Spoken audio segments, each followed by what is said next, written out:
이번 수업은 예술진학이 4 유치원이 좋아요입니다. 준비해야 될 교재는요, 김홍도 아티스트북, 그리고 연필, 지우개, 사인펜, 색연필 이렇게 준비해주세요. 김홍도 예술진학이 책을 펼쳐볼게요. 오늘 수업할 내용은 여기 2페이지부터 7페이지까지인데요. 앞서 한 예술진학이 수업과 마찬가지로 먼저 감상부터 이렇게 한 다음에 그 다음 마지막 페이지에서 실습을 하도록 그렇게 하겠습니다. 자, 김홍도, 여러분들도 김홍도에 대해서 웬만큼 잘 아실 텐데 우리나라의 대표적인 그런 화가였죠. 조선시대 후기 화가였는데요. 어릴 때부터 워낙 그림을 잘 그려서 사람들한테 그렇게 미술적 재능을 인정받았던 그런 분이세요. 그리고 나중에 이제 커서 이제 궁에 들어가서 궁중의 화가로도 활동을 했고, 또 그 당시에 임금이 정조였는데 정조한테 상당한 총애를 받았던 그런 인물이에요. 우리가 흔히 알고 있는 김홍도의 그림은 우리의 생활 풍습을 그렸던 풍속화들이 유명하죠. 근데 이제 첫 페이지에 보시면 이거는 원래 족자로 되어 있는 그림인데요. 이 페이지 밑에 이렇게 연결되는 거예요. 이 페이지가 이렇게 연결돼서 하나의 길다란 그런 그림인데요. 이 그림이 무슨 그림이냐면 제목은 환화행렬도인데 정조가 아버지였던 그 사도세자의 묘소로 행차하는 그런 그림이에요. 그러니까 행차하는 모습을 아주 자세하게 사실적으로 기록한 기록화라고 이렇게 보시면 됩니다.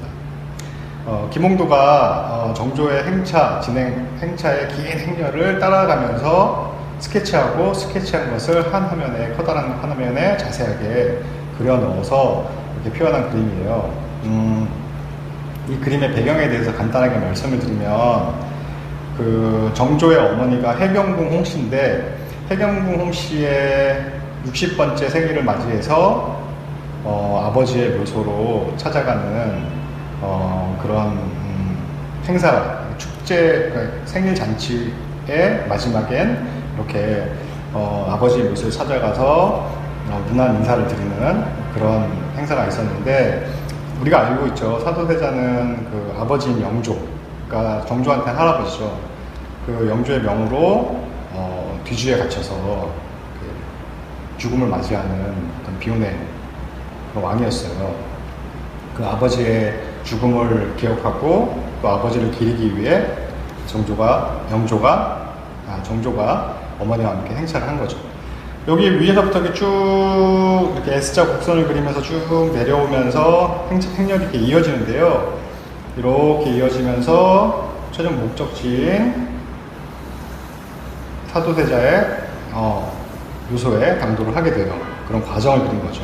자세히 들여다보면 여기에 여러 가지 이야기들, 또 각 그 직위에 따라서 다른 옷을 입고 있는 그런 사람들의 모습들, 뭐 이런 것들이 자세히 들여다보여요. 세세하게 보면 마을에 살고 있는 백성들의 모습들도 다양하게, 각기 다른 그 다양한 모습들이 다 표현되어 있어요. 그림을 찬찬히 읽어가면서 아이들과 같이 마치 수문 그림을 찾듯이 이렇게 이야기들을 발견하는 그런 재미가 있을 거예요. 이렇게 한번 해보세요. 자, 다음 장으로 넘기면 여기는 무동, 유명한 무동 그림 있죠. 김홍도에. 여기는 또 유명한 시름도가 있어요. 자, 김홍도의 그런 풍속화들을 보면 이렇게 원형으로 이렇게 그려져 있는, 원형의 구도를 가지고 그려져 있는 그림들이 좀 많아요. 뒷장에 넘겨봐도 뒷장의 서당의 풍경도 이렇게 원형의 구도로 그려져 있죠. 이렇게 원형의 구도를 그림으로 인해서 주제에 집중할 수 있고, 또 다양한 인물들을 잘 설명해낼 수 있도록 있을 수 있는 그런 구도예요. 그래서 이런 구도를 김홍도는 많이 썼죠. 자, 무동부터 먼저 볼게요. 무동을 보면 6명의 악사가 있어요.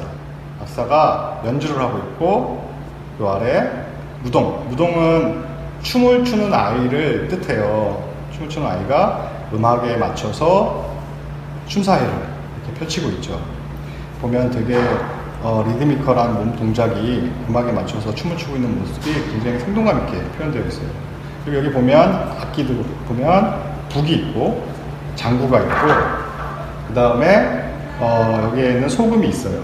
피리죠, 피리가 있고 대금이 있고 그 다음에 해금이 있어요. 이 악기들은 우리나라 대표적인 전통 악기들이에요.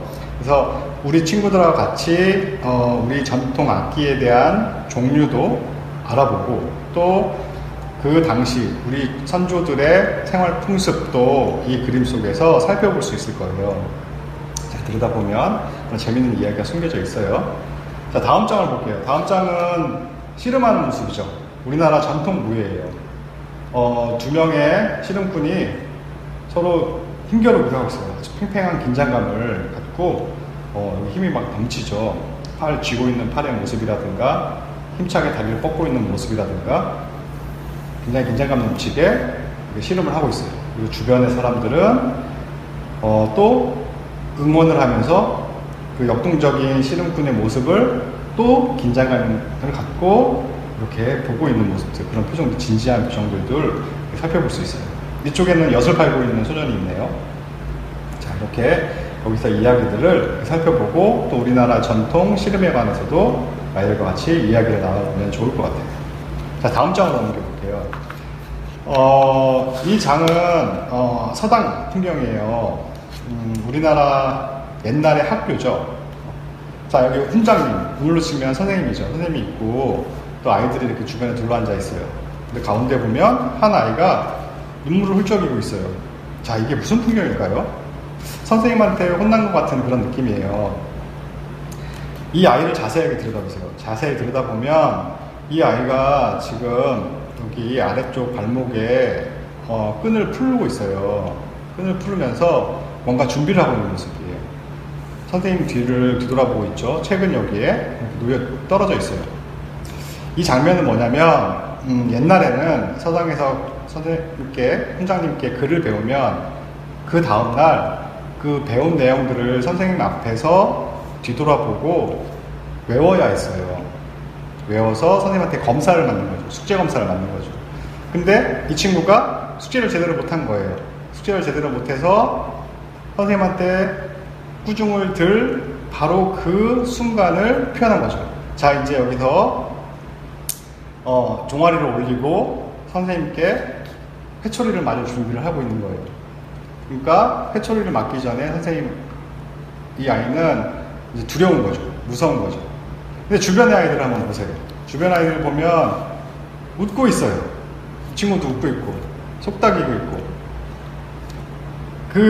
이 친구가 잘 외우지 못하니까 친구들이 키득키득키득 웃고 있는 모습이에요. 근데 여기 보면 다른 아이들은 다 댕기머리를 한 소년들인데 여기에는 뭐 갓을 쓰고 있는 사람 있죠. 옛날에 갓은 결혼한 사람만 쓸 수 있었어요. 그게 무슨 얘기냐면 늦지막히 공부를 시작한 학생이죠. 나이가 있는 학생이죠. 어린 아이들과 같이 글 공부를 하고 있는 어른이라고 보면 돼요. 되게 재미있는 그런 모습이죠. 우리나라 옛날의 학교의 모습을 짐작할 수 있어요. 이 그림을 통해서.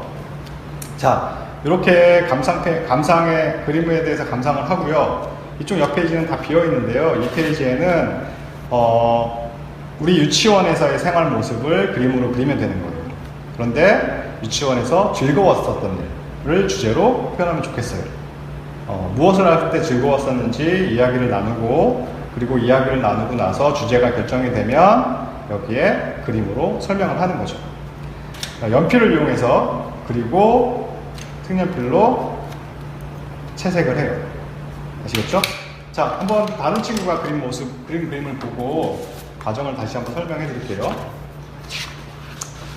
이 친구는 보세요. 이 친구는 유치원에서 있었던 재미있는 일 중에서 만들기 수업이 되게 재밌었나 봐요. 그래서 여기 비행기를 만들고 있는 자신의 모습을 그림으로 표현한 거예요. 책상 위에 앉아서 만들기를 하고 있어요.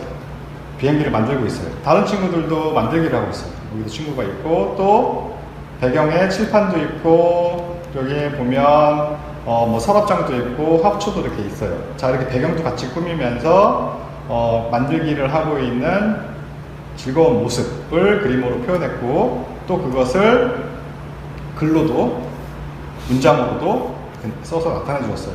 네, 이렇게 그림과 함께 글을 써 넣는 것도 좋은 방법일 것 같아요. 물론 우리 아이들이 글을 쓸 수 있는 아이들은 그렇게 하면 되고요. 글을 쓸 수 없는 아이들은 굳이 글을 안 써도 좋겠죠. 네, 그림으로만으로도 충분히 설명이 가능하겠죠. 자, 이상으로 기봉도의 수업을 그림을 감상하고 실습하는 그런 수업의 내용이었습니다. 자, 이상으로 수업에 대한 설명을 마치도록 하겠습니다.